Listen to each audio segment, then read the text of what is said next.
ना करने जा रहे हैं सीबीएसई सैम्पल पेपर जो फर्स्ट टर्म का आया उसकी डिस्कशन। पहले आप देखिएगा इस पेपर में है क्या। इस पेपर में ना टोटल 55 क्वेश्चंस हैं जो आपने अटेम्प्ट करने हैं, सॉरी जो आपको रीड करने के लिए मिलेंगे। इसमें से आपने अटेम्प्ट कितने करने हैं? 45 क्वेश्चंस, राइट। तो 0.8 से कुछ ज़्यादा मार्क्स हैं आपके सिंगल क्वेश्चन में। इन लोगों ने इन ऑल 3 सेक्शंस में डिवाइड किया चीज़ों को। एक पहला है remembering and understanding, 1 to 18 questions पहले रिमेम्बरिंग और अंडरस्टैंडिंग पे बेस्ड है, जिसमें कंपल्सरली आपको 15 क्वेश्चंस करने हैं। इसमें 7 क्वेश्चंस कंपनी से हैं, इशू ऑफ शेयर से, और बाकी 11 क्वेश्चंस पार्टनरशिप से हैं। सेक्शन बी जो थोड़ा सा रिलेटिवली ट्रिकियर है, हॉट्स एंड रिमेम्बरिंग का है, 19 to 36, अगेन 18 क्वेश्चंस हैं। अटेम्प्ट कितने करने? 15 करने। इसमें भी 7 क्वेश्चन शेयर्स के हैं, बाकी 11 क्वेश्चन पार्टनरशिप के हैं। सेक्शन सी जो है वो केस बेस्ड स्टडी पे बेस्ड है। इसमें कुल 5 क्वेश्चंस हैं, आपको अटेम्प्ट कितने करने हैं? 4 क्वेश्चंस करने हैं। ये मेजरली शेयर्स पे है, राइट। उसके बाद एक सेक्शन बी आएगा जिसके अंदर आपका 2 सेक्शन होंगे, मतलब पार्ट 2 है। 2 सेक्शन, एक सेक्शन ए एक सेक्शन बी। उसमें एनालिसिस रेशियोज के क्वेश्चन जो है वो कवर्ड हैं। इन ऑल 7 क्वेश्चन हैं, और आपने अटेम्प्ट कितने कितने करने हैं? इसमें पहले वाले पार्ट में 7 में से 5 अटेम्प्ट करने हैं, और दूसरे वाले में 7 में से 6। आज की इस क्लास में हम लोग सिर्फ पहले पार्ट को डिस्कस करेंगे, यानी पार्टनरशिप इन कंपनी को। लाइक सबसे पहला क्वेश्चन है गेन और लॉस ऑन रीवैल्यूएशन। तो ये कह रहे हैं कि गेन और loss on revaluation eight the time of change in profit sharing ratio of existing partners is shared by. आप बोल सकते हैं सारे के सारे आंसर मेरे साथ साथ में। रिवैल्यूएशन के जो भी प्रॉफिट्स और लॉसेस होते हैं eight the time of change in PSR, तो किसमें शेयर कर जाते हैं? ऑल पार्टनर्स में, है ना। All partners. और एडमिशन के अंदर किसमें कर जाते हैं? Old partners, old right. तो correct answer partners. Is B, right. जब चेंज इन पीएसआर होता है तो चेंज इन पीएसआर में जितने पुराने पार्टनर, सारे पार्टनर्स पे डिस्ट्रीब्यूट किया जाता है, कोई नया पुराना तो होता ही नहीं है रिवैल्यूएशन पर। एडमिशन में सिर्फ ओल्ड पार्टनर्स के अंदर प्रॉफिट्स को डिस्ट्रीब्यूट किया जाता है, ठीक है। वो तब डालते हैं जिसमें जब क्वेश्चन में एडजस्टमेंट बोला जाए, नहीं बोला जाता तो ओल्ड पार्टनर्स में ओल्ड रेशियो डिवाइड कर देते हैं ना। न्यू पार्टनर में तो कुछ देते ही नहीं है। हाँ तो ऑप्शन में कोई नहीं था ना, तो ऑल ही ओल्ड पार्टनर्स होंगे। मतलब यहाँ को ओल्ड न्यू तो कोई है नहीं, कोई आ तो रहा है नहीं, ऑल ही ओल्ड हो जाएंगे ना। ओल्ड का ऑप्शन नहीं। इनकमिंग पार्टनर जो है ना वो होगा तो एडमिशन में होगा ना। इनकमिंग पार्टनर को तो डिवेल्यूशन मिलता ही नहीं है, ओल्ड को मिलता है। सेकंड क्वेश्चन में कह रहे हैं 10 रुपीज का शेयर है, 40% 4 रुपीज का प्रीमियम है, एप्लीकेशन 3 की है, अलॉटमेंट 5 की है, फर्स्ट कॉल 2 रुपीज की है। तो ये जो अलॉटमेंट है 1+4 होगा। ऐसे में फाइनल कॉल कितने की बचेगी? 4 rupees. 4 3, 4 5, 8 to 10, 4 rupees. तो correct answer is B B. Part. Then third case में कह रहे हैं प्रोस्पेक्टस इशू करा, 2000 शेयर से 3000 की एप्लीकेशन आई, 2400 को प्रोराटा अलॉटमेंट कर रहे हैं। 2400 शेयर्स को 2000 शेयर्स दे रहे हैं, 600 जो है वो रिजेक्ट कर रहे हैं। अलॉटेड शेयर्स गिवन है, हमें क्या करने हैं? अप्लाइड शेयर्स निकालने हैं। जब अप्लाइड निकालने होते हैं ऊपर क्या रखा जाता है? अप्लाइड। तो it will be 2400 by 2000 into 40, answer is 48। 48।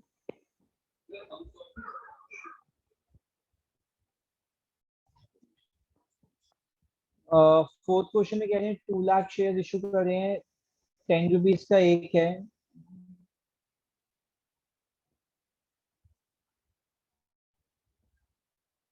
Payable है on application ₹3, on allotment ₹4। Balance है फर्स्ट कॉल पे यानी कि 3। एप्लीकेशन आ रही है 1,98,000 शेयर्स की, यानी it's a case of under subscription. तो कह रहे हैं अगर 3,000 शेयर्स ने पैसे नहीं दिए फर्स्ट कॉल पे तो बताओ फर्स्ट कॉल पे कितने पैसे आए होंगे। तो आने कितने थे, 1,98,000 शेयर्स के आने थे, 3,000 के नहीं आए, तो 1,95,000 के आए होंगे, ₹3। ऑब्वियसली बात है, जब आप 5 को 3 से मल्टीप्लाई करोगे एंड में 5 आएगा, तो correct answer would be B. अगर आप नहीं भी कैलकुलेट करते, लॉजिकली भी सोच सकते थे 1,95,000 into 3 will be the answer, right. You have to Yes, be sir. very smart while doing these MCQs. It is not necessarily आपकी अकाउंटिंग नॉलेज चेक कर जाए, आपका प्रेजेंस ऑफ माइंड चेक होगा यहाँ पे। करेक्ट सीक्वेंस ऑफ इवेंट्स, सबसे पहले default on calls होता है, यानी इन दोनों में से एक है। फिर फॉर फीचर होता है, यानी यही, this is the correct answer C. You need not look at other option, just move, stay smart. Then Arun and Vijay partners the firm sharing profits and losses in the ratio of 5:1. If the value of the machinery is overvalued by 33 1/3%, you should know 33 1/3% का मतलब क्या होता है, 1/3। It is overvalued by 33 1/3%. What is the value to be shown in the new balance sheet? To be shown in the new, find the value of machinery to be shown in the new balance sheet.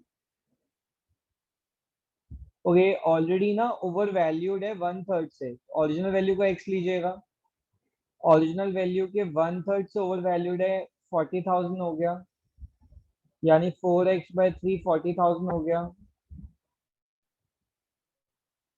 x कितना आएगा, 30,000. 40,000 into 3/4 30,000। तो 30,000 actual value थी, इसकी 1/3 value बढ़ाकर 10,000 की value बढ़ाकर 40,000 की दी गई है, तो original value will be 30,000, right. Yes, sir. बोलो बोलो।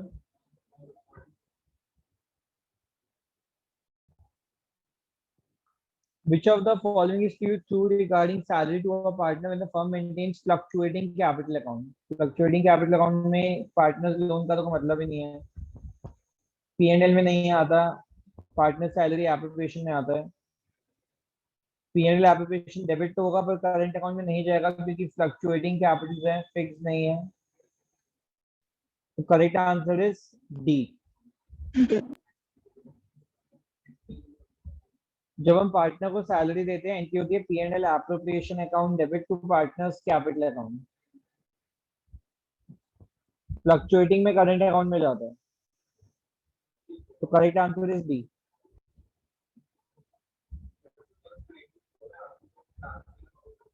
फ्लक्चुएटिंग में तो कैपिटल अकाउंट में जाता है ना, फिक्स में करंट अकाउंट में जाता है। Next, at the time of reconstitution of a partnership हम recording of an unrecorded liability, unrecorded liability को रिकॉर्ड करोगे तो एग्जिस्टिंग पार्टनर्स को लॉस होगा, नुकसान होगा। Then EF and G are partners, sheet 2 में है, G को मिनिमम प्रॉफिट्स मिलने हैं 80,000 के,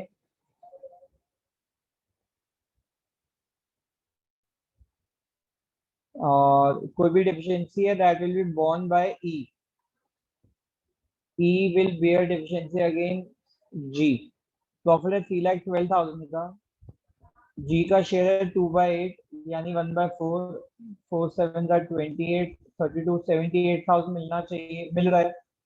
गारंटी 80 की है, डेफिशिएंसी कितने की आ गई, 2,000 की। तो डेफिशिएंसी ई कितनी बेयर करेगा, 2,000। Correct answer is D. 10th में क्या इफेक्ट होगा, रिजर्व 40,000 का है, कवच 40,000 का था, क्लेम लाइबिलिटी 45,000 की आ गई। जो कवच पूरा नहीं कर पा रहा तो 5,000 कहाँ डेबिट हो जाएगा, रीवैल्यूएशन अकाउंट में। पार्टनरशिप डीड के ना होने पर इंटरेस्ट ऑन एडिशनल कैपिटल 6% नहीं होता, कुछ नहीं होता अनलेस डीड को कोई इंटरेस्ट कैपिटल पार्टनर्स को नहीं दिया जाता, right. Then revaluation of assets at the time of reconstitution is necessary because their present value may be different from. It cannot be net value, it cannot be cost value, it cannot be book value. The answer is market value. अलग हो सकती है उससे. Then, if average capital employed in a firm is 8 lakh and the average of actual profits is 1 lakh 80, then value of goodwill. Value of goodwill निकालने के लिए capitalized value निकाली जाती है. वो कैसे आती है? 1 lakh 80,000 into 100 by 10, यानी 18 लाख. इसमें से माइनस करते हैं एवरेज कैपिटल एम्प्लॉयड, यानी गुडविल कितने की आ जाएगी? 10 लाख की. करेक्ट आंसर इज ए. अच्छा, ये अच्छा इंटरेस्टिंग क्वेश्चन था. कई बच्चे कंफ्यूज हुए क्योंकि शेयर्स कभी डिस्काउंट पे इशू नहीं होते. पर स्वेट इक्विटी होती है जो टेक्निकल नॉलेज के लिए शेयर्स इशू करे जाते हैं, टेक्निकल नो हाउ के लिए. यानी मान लो मुझे कोई सॉफ्टवेयर बनाना आता है, मैंने सॉफ्टवेयर बना के दिया कंपनी को, उसके बदले कंपनी ने मुझे पैसे देने हैं, पैसे देने के बजाय शेयर्स इशू करके दे देते हैं. That is called issued as sweat equity. Then section 52 जो सिक्योरिटीज प्रीमियम रिजर्व के बारे में बताता है, ये थ्योरी पोर्शन पक्का आएगा बोर्ड में, वेरी इंपॉर्टेंट, हर साल आया. तो ये किस किस पर्पज के लिए यूज हो सकता है? ये issue off fully paid bonus share के लिए यूज हो सकता है, राइटिंग ऑफ डिस्काउंट के लिए यूज हो सकता है, राइटिंग ऑफ प्रीलिमिनरी एक्सपेंसेस के लिए यूज हो सकता है. किसके लिए यूटिलाइज कैन नॉट? तो करेक्ट आंसर इज ए. ए के लिए इस्तेमाल नहीं हो सकता, राइट ऑफ कैपिटल लॉसेस के लिए. अच्छा, नेट एसेट्स में से अगर हम कैपिटल रिजर्व माइनस कर दें, आपको पता है नेट एसेट्स आता है डेबिट में, कैपिटल रिजर्व क्रेडिट में आता है. जब हम लोग एसेट्स परचेज करते हैं अगेंस्ट परचेज कंसिडरेशन, तो जो बैलेंसिंग फिगर बचता है वो क्या हो जाता है? Purchase consideration. तो correct answer is A. Kalki and Kumud are partners sharing profits and losses in the ratio of 5:3. And on 1st April 2021, they admitted Kostub as a new partner. Goodwill है 3,60,000 की. Kostub कोई भी share of goodwill cash में नहीं लाया. Amount of goodwill जो काल्की और कुमुद share करेंगे आपस में, वो निकालना है हमने. तो शेयर क्या करेंगे? कॉस्ट ऑफ का शेयर विल बी 1/6 ऑफ 3,60,000, यानी कि 60,000. और ये सेक्रीफाइसिंग रेशियो में करते हैं. Sacrificing ratio will be 5/8 minus 3/6. ये आ जाएगा 8 6 48. 24 भी ले सकते थे वैसे आप. 30 माइनस 24 6/48. और उसका आ जाएगा 3/8 माइनस 2/6. 48 6 3 18 माइनस 16.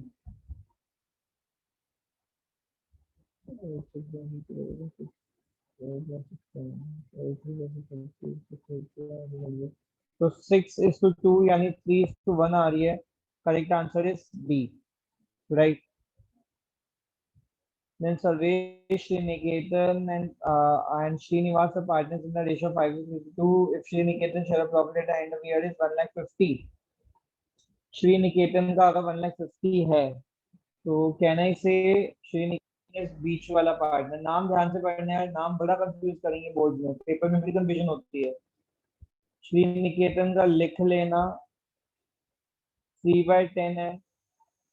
जो टोटल प्रॉफिट है वो एक्स मान लेते हैं, तो इसको 1,50,000 मिला.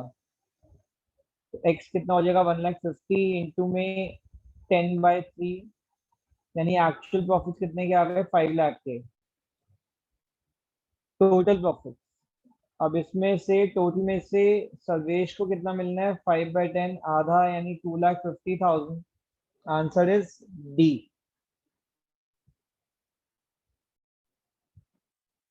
सेक्शन बी ध्यान रखना रिलेटिवली थोड़ा सा ट्रिकियर है, तो सेक्शन बी में टाइम ज्यादा लग सकता है, तो इसमें हमने परेशान नहीं होना। कुछ क्वेश्चंस जल्दी होंगे, कुछ क्वेश्चंस लेट होंगे, स्मार्टली चलना है। इंटरेस्टिंग क्वेश्चन है, कह रहे हैं angle and circle are partners in the firm. इनकी बैलेंस शीट में फर्नीचर था 2 लाख का, स्टॉक था 1,40,000 का, डेटर्स है 1,62,000 के, क्रेडिटर्स है 60,000 के। स्केयर एडमिट हो रहा है और रेशियो हो रही है 2:3:5।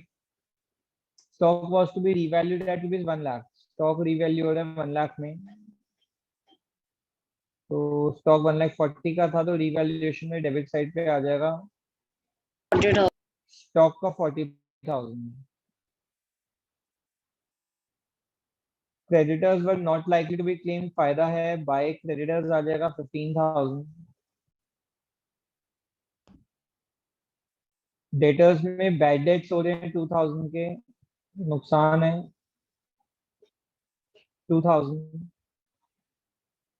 और पहले और प्रोविजन फर्दर 10% का क्रिएट करना है। 1,62,000 के डेटर्स थे, 2,000 के बैड डेट्स हो गए, 160 के बचे, उस पर प्रोविजन बना रहे हैं 10% का, तो प्रोविजन फॉर बैड डेट्स कितना आ जाएगा 16,000। एंगल का रीवैल्यूएशन लॉस दिया हुआ है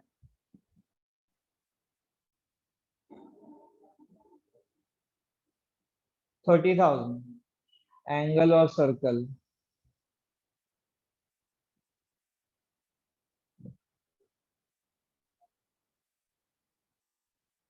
और क्वेश्चन में मांगा क्या है, फर्नीचर कितने पे रीवैल्यू हो रहा होगा।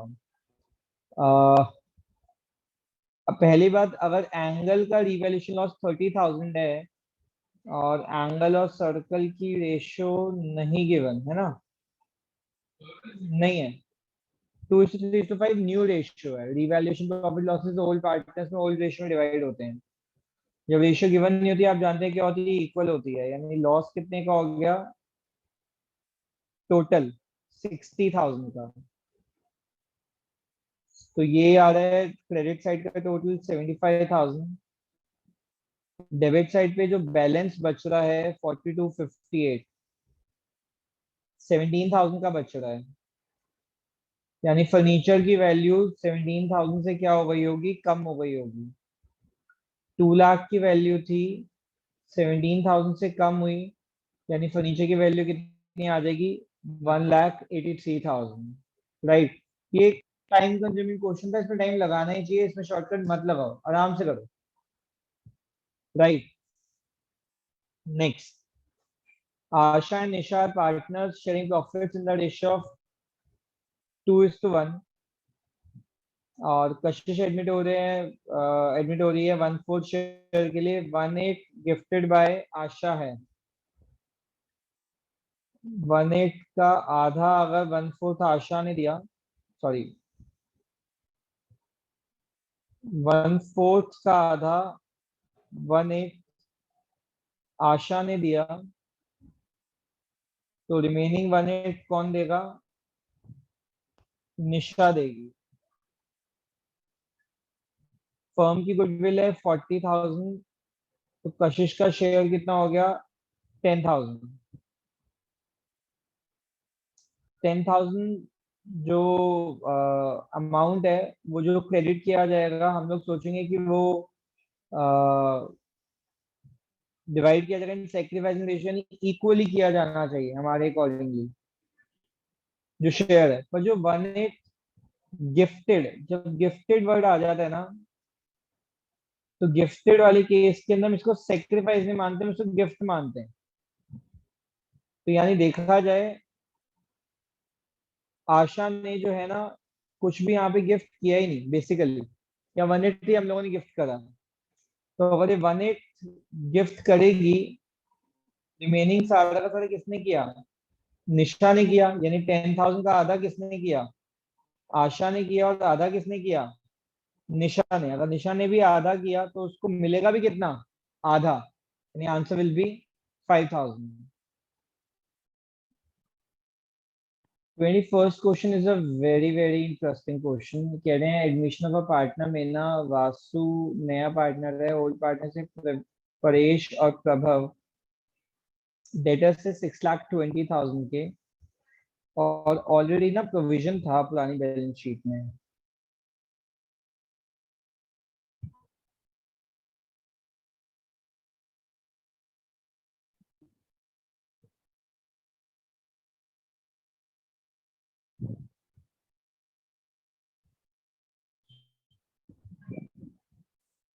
अब हुआ क्या, 15,000 के ना बैड डेट्स हो गए।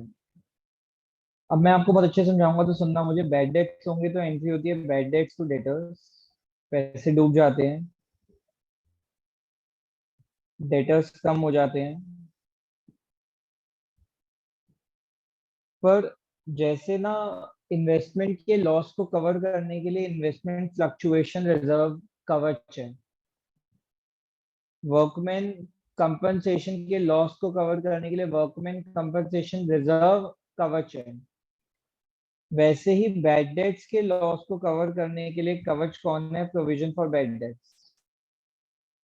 तो ये जो बैड डेट्स का नुकसान हुआ ना, अगर रिवैल्यूएशन में नहीं जाएगा क्योंकि हमारा कवच बड़ा है, ये बैड डेट्स का लॉस कहाँ से कवर हो जाएगा, प्रोविजन फॉर डाउटफुल डेट से। तो यानी एंट्री क्या बनी, provision for doubtful debts to bad debts 15,000। Revaluation में इस केस में कुछ नहीं गया क्योंकि देयर वाज आवर कवच in the form of provision for doubtful dates, right. और यही हमसे जर्नल एंट्री पूछ ही रहे हैं, तो आप देखेंगे जो मैंने एंट्री करी है वही ए ऑप्शन में है। मैंने वो कंसेप्ट भी समझा दिया आप लोगों को, तो correct answer is A, right. Then, given below are two statements, one labeled as assertion and the other labeled as reason. Reserve एक एप्रोप्रिएशन है, पीएनएल एप्रोप्रिएशन में जाता है, बिल्कुल ठीक बात है। Reserve are charge against profits, no, they are an appropriation against profits. तो assertion is correct but reason is wrong, ठीक।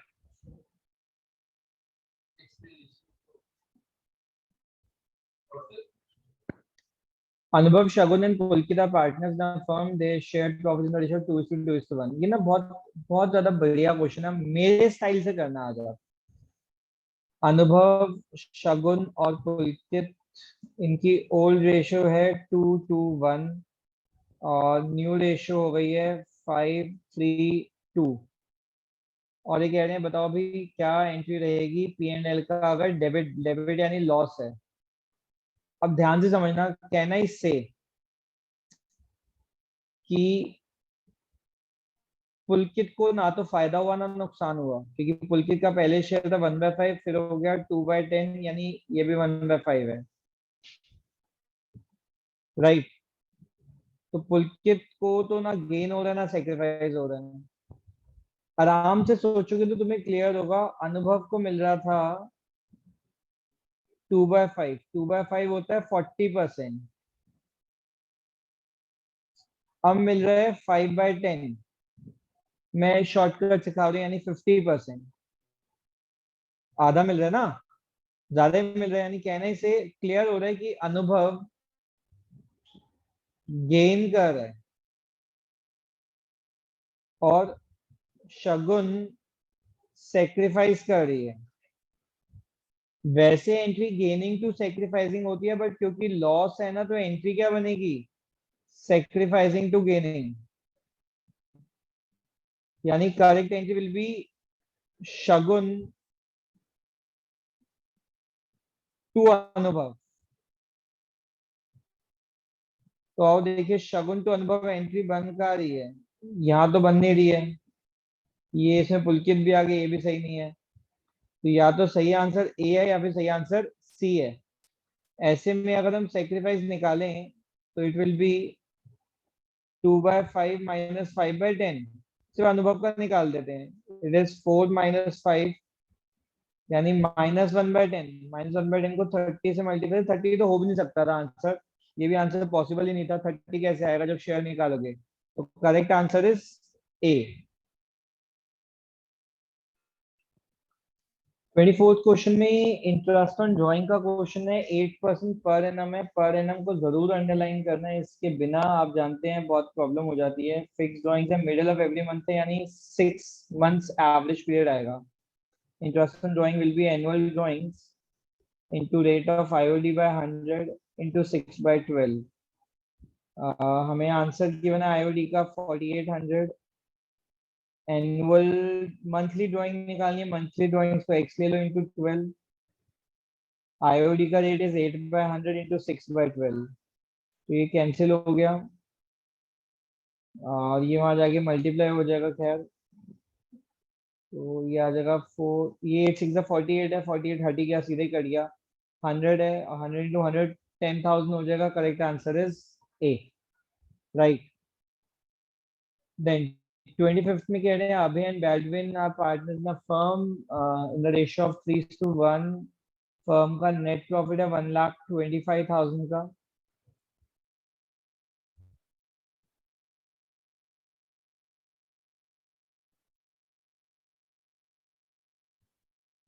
इंटरेस्ट ऑन कैपिटल है 15,000 और 10,000। देन इंटरेस्ट ऑन ड्राइंग है 6 और 4।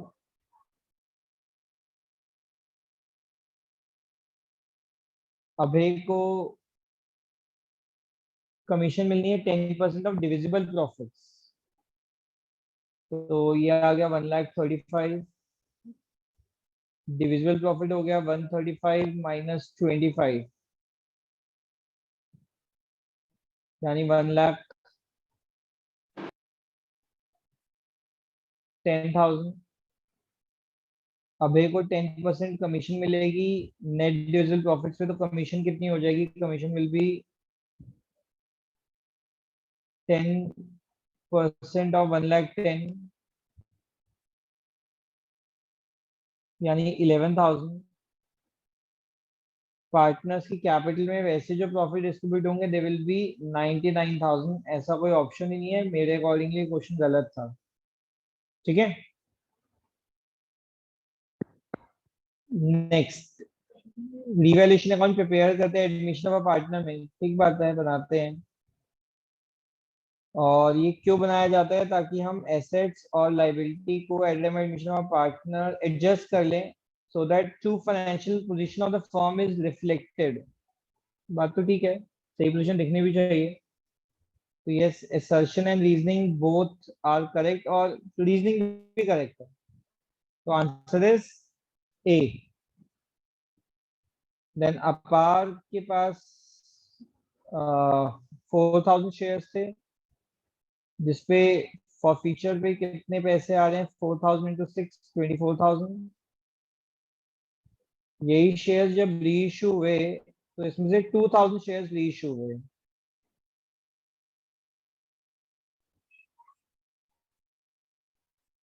फुली कॉल्ड अप है। कैपिटल रिजर्व में बता रहे हैं कितने पैसे जा रहे हैं? 8,000 जा रहे हैं कैपिटल रिजर्व में। देखो, आप खुद समझदार हो, बहुत इजीली आप ऐसी चीजों का अंदाजा लगा सकते हो। 6 रुपीज हमें मिल गए, राइट, 4,000 शेयर्स पे। और जो री इश्यू कर रहे हैं ये 8,000 आ रहा है हमारा कैपिटल रिजर्व, ये इन रिस्पेक्ट ऑफ 2,000 शेयर्स है। ऑब्वियसली बात है ना, क्योंकि 2,000 शेयर्स री इशू है। अब 2,000 शेयर्स पे हमारा फायदा है 6 रुपीज का। नेट फायदा है 2,000 शेयर्स पे 4 रुपीज का, जो कैपिटल रिजर्व में गया। तो ऑब्वियसली बात है, री इशू में जो हमने डिस्काउंट दिया होगा या जो नुकसान हुआ होगा, एक्चुअल फायदा 6 का है, नेट फायदा 4 का है, तो नुकसान कितने का हुआ होगा? 2 रुपीज का। तो फुली कॉल्ड अप था 20 वाला शेयर, अगर 2 रुपीज के नुकसान पे री इशू हो रहा है, तो कितने के हिसाब से री इशू हो रहा होगा? 18 के हिसाब से, राइट। इतनी चीजें निकालने की जरूरत ही नहीं है, आप डायरेक्टली दिमाग में कैलकुलेट कर सकते हैं। नेक्स्ट है कौन सी स्टेटमेंट ट्रू है? ऑथोराइज कैपिटल इशूड कैपिटल से कम होती है? नहीं, कैसे पॉसिबल है? ऑथोराइज इशूड से ज्यादा भी हो सकती है, इक्वल भी हो सकती है, सही है। सब्सक्राइब्ड इशूड से कम भी हो सकती है, इक्वल भी हो सकती है, ये भी सही है। सब्सक्राइब्ड इशूड से ज्यादा कभी नहीं हो सकती, तो सेकंड और थर्ड ठीक है, यानी आंसर इज सी। 29 में कह रहे हैं कि प्रॉफिट है 2,10,000 का,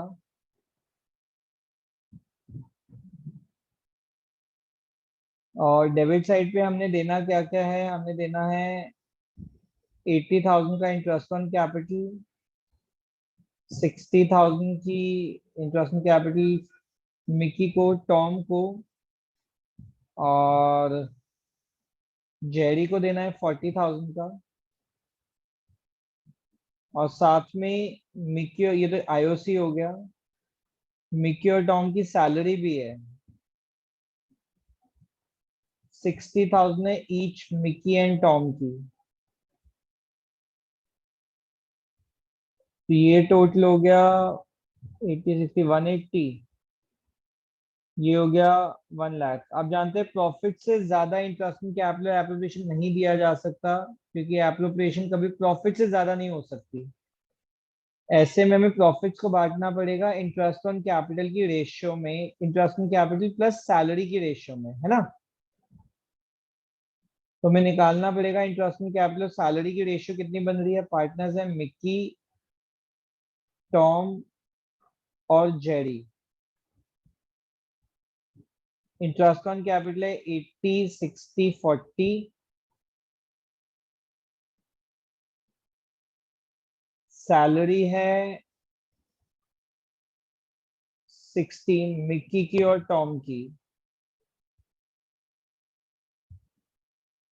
टोटल आ गया 1,40,000, 1,20,000 और 40,000। रेशियो क्या बनी? कि अगर 267 आंसर इज सी। 1 मिनट।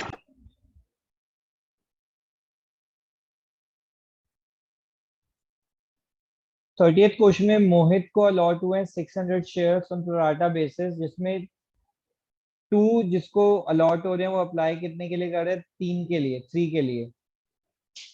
तो अप्लाइड शेयर्स कैसे आएंगे इसमें?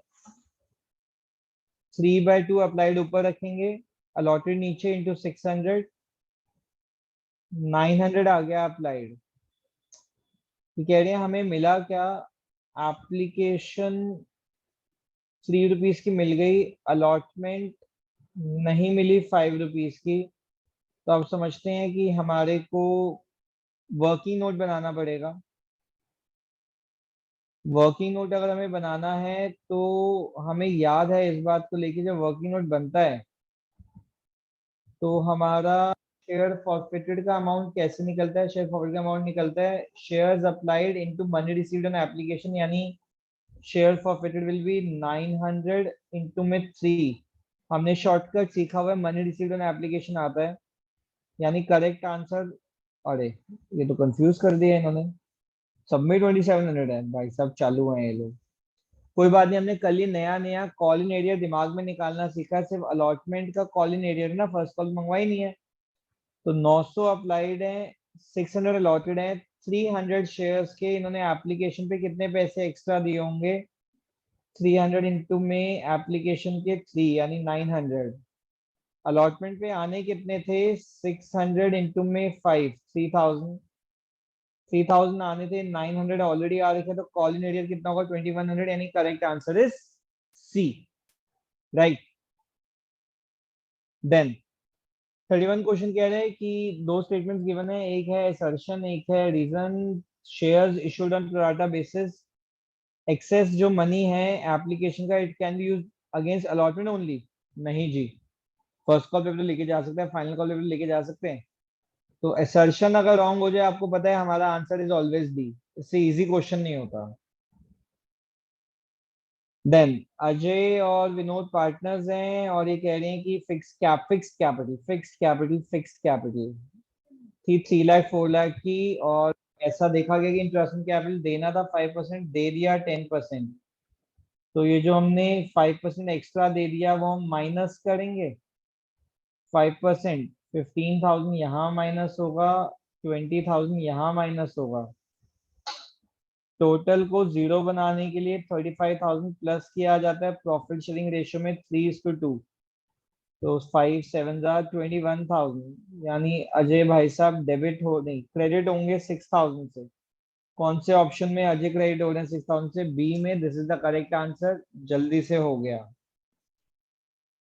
33, विष्णु लिमिटेड के 20 शेयर्स थे, 8 कॉल्ड अप था। 20 शेयर्स, 10 का है, 8 कॉल्ड अप है। कॉल्ड अप जी है ये हमारा। 8 में से 5 आ गया, 3 नहीं आया, और 15 शेयर्स फर्दर री इशू हो रहे हैं 6 रुपीज के हिसाब से। अब ऑब्वियसली बात है, हमारा शेयर फॉर फ्यूचर में अमाउंट कितना जा रहा है फॉर फ्यूचर एंट्री में? It is 20 × 8, 160। और रीइशू हो रहा है फुल्ली पेड अप पे 6 में, यानी 4 रुपए का डिस्काउंट हो गया। रीइशू के एंट्री में शेयर फॉरफिटेड में कितना आएगा? 15 × 4। ये फायदा है, मैं आपसे बता रहा था, ये नुकसान है। यस काव्या, क्या हुआ? सर 20 × 8 क्यों करा है? 8 कॉल्ड ओ अप आई है एम जिसमें सॉरी, से आई तो एम आए ही सॉरी, आई एम नहीं। सॉरी। शेयर फॉरफिटेड में 20 × 8 नहीं आएगा, it will B 20 × 5। Share forfeited के अमाउंट की बात कर रहे हैं, कितना पैसा आया शेयर फॉरफिटेड में, कितना पैसा आया। शेयर कैपिटल की बात नहीं हो रही है यहाँ पे। कैपिटल रिजर्व में आप जानते हैं 20 शेयर्स के लिए फॉर फ्यूचर 100 है, 15 के लिए कितना होगा? इंटू 15 माइनस रीइशू में फॉर फ्यूचर कितना है? 60, यानी 75 माइनस 60। कैपिटल रिजर्व में कितना जाने वाला है? 15। ये कैसे हो गया? ये हमने क्या गड़बड़ कर दी?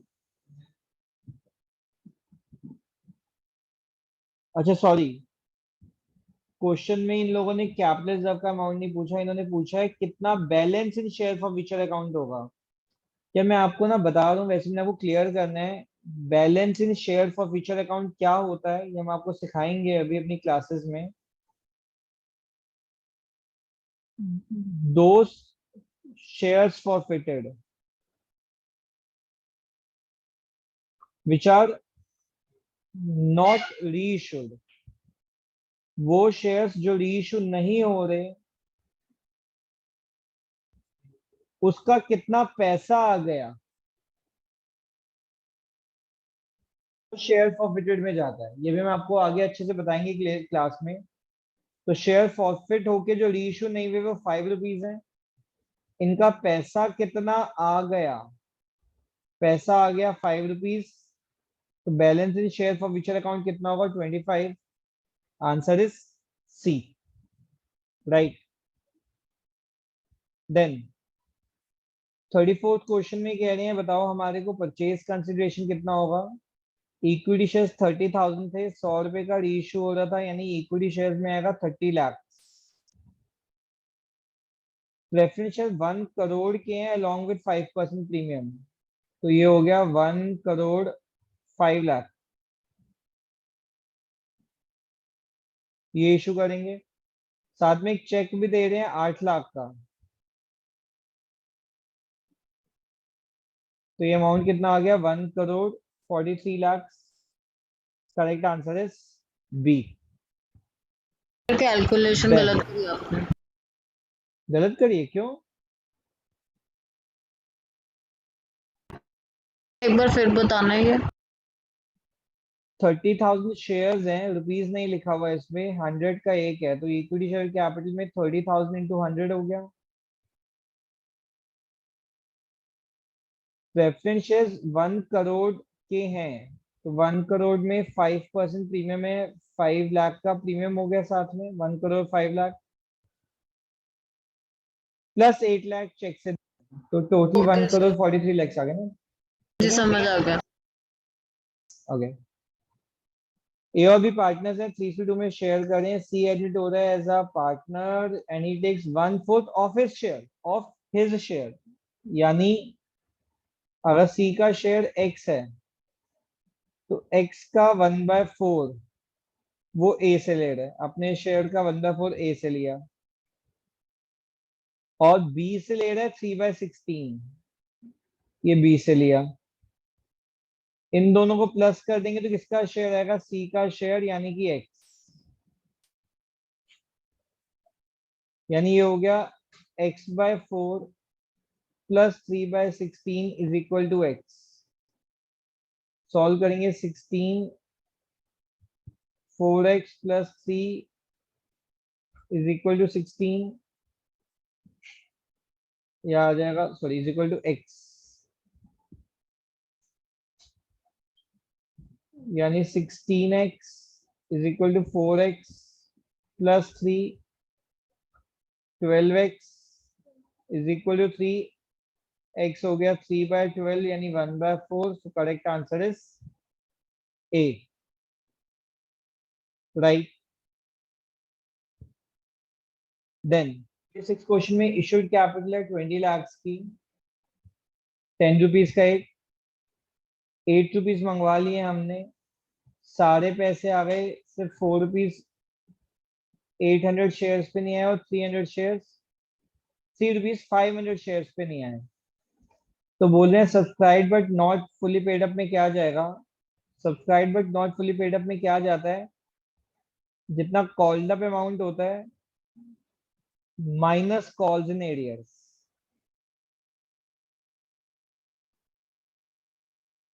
तो 20 लाख शेयर्स पे 8 रुपीज कॉल्ड अप है, 160, 1 2 3 4 5. ठीक. क्या क्या नहीं आया? 800 शेयर्स पे 4 रुपीज नहीं आए, और यानी 3200 नहीं आए, और 500 शेयर्स पे 3 रुपीज नहीं, यानी 1500 नहीं आए. जो भी आंसर है कहना ही से 1 करोड़ 59 lakhs होगा. एक ही ऑप्शन है विच इज सी.